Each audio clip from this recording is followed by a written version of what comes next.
Welcome to another edition of This Weekend in Birding. Friday night, I had about an hour before sunset, so I decided to head over to Pelican Lake and see what there was to see. After checking out some deer and turkey feeding in a field, a few sandhill cranes flew over the lake in the light of the setting sun. You always get a good warning they are coming with their fantastic call. They are named after the sandhills near the Platte River in Nebraska, where they gather during spring migration. This time of year, there are probably 500,000 cranes gathered there. Soon, many will be in Minnesota at the Sherburne National Wildlife Refuge, so I'll probably do a video about them in the future. I also seen a few divers fly by. Ringneck ducks always fly in groups and gain elevation quickly. The buffleheads are paired up and fly really low over the water.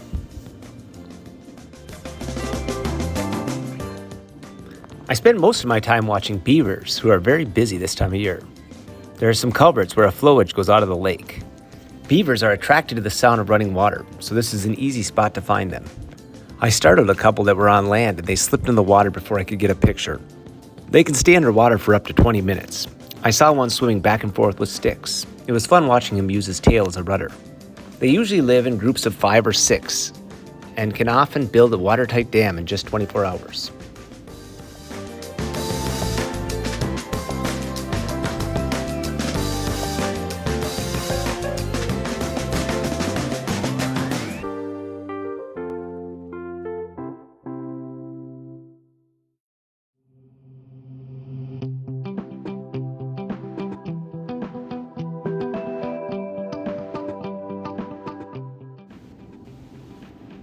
Saturday, we were headed to Mall of America for Lucas's birthday party, which meant I would be checking out a few hot spots in the area. I spent some time watching juncos eat where someone had spread seeds in the ground near the airport. I knew that a fox sparrow had been wintering in the area, and I could tell by the way the ground was dug up that he was still stopping by. I spotted a flash of red as he landed on a nearby tree. This marked bird species number 100 for the year by March 15th, and all without leaving Minnesota. The fox sparrow is the best in their family at scratching the ground for food. Not like a hen with one foot at a time, but with both feet at once. They often will do this repeatedly in one place, digging holes well into the leaf litter. They are larger than most sparrows and have large feet and unusually long toes and claws that enable them to dig deeper and more aggressively into the leaves and soil for food. Next, it was off to Bass Ponds to look for ducks. One of the last ducks for me to see this year was the green-winged teal. I spotted a group sleeping with their heads tucked into their feathers, probably trying to keep warm. They are easy to tell apart from mallards, even at a distance. Green-winged teal are the smallest dabbling duck in North America. They are about the size of a crow and can weigh anywhere from 1/2 pound to a pound. Instead of quacking, they sound like someone quickly blowing a sports whistle. They are one of the fastest flying ducks, topping out at 60 miles per hour. They fly in tight flocks, twisting and turning in unison. When I was duck hunting and they blurred past the decoys, I used to say, "Get ready, they should make it around the world and be back through in a few minutes."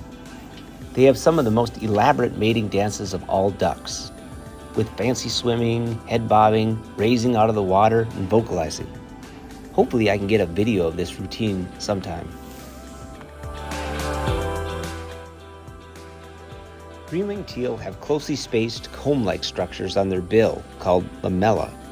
They use them to filter invertebrates from the water, allowing them to capture smaller foods than other dabbling ducks. Returning home, we went back to Pelican Lake. Someone had counted about 600 mallards on the lake. I believe Lucas and I would see more than that in one small pond.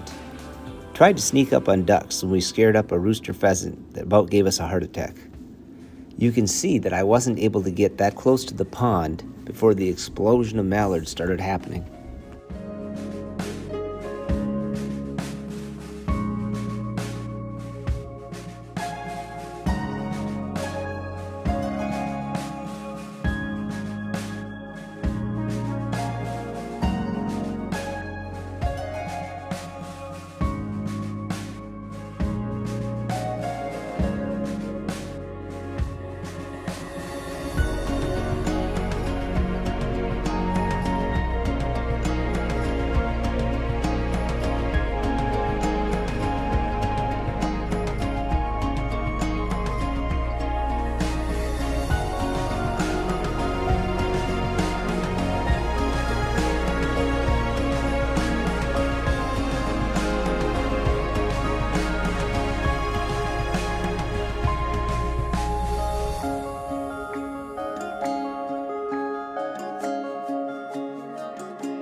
We knew that all these ducks wouldn't be around long, so we made plans to return one more time Sunday morning, hoping to get some photos of species that we hadn't been able to capture yet.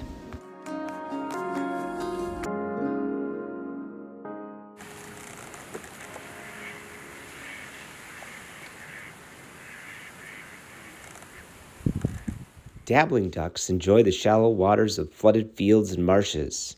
They often jump right up in the air instead of pattering across the water to take off. Today was the kind of day where when they jumped in the air, the wind would blow them right back down. It was about 20 degrees with a strong northwest wind.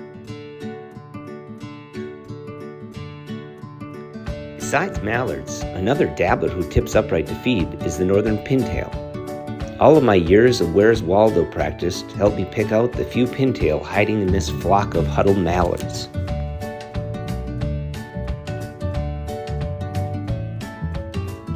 The pintail is a gorgeous duck with a long skinny neck and a brown head. They migrate at night, and they can fly at speeds up to 50 miles per hour and have been known to make flights of up to 1,800 miles without stopping.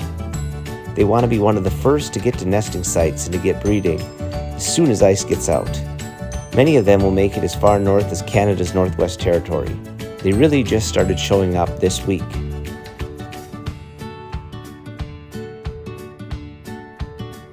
Female pintails have a hoarse quack, while the males have a flute-like whistle. We notice some of them giving a grunt whistle or even burping to catch the female's attention. They also do a lot of preening and showing off their inner iridescent feathers as part of the courtship routine.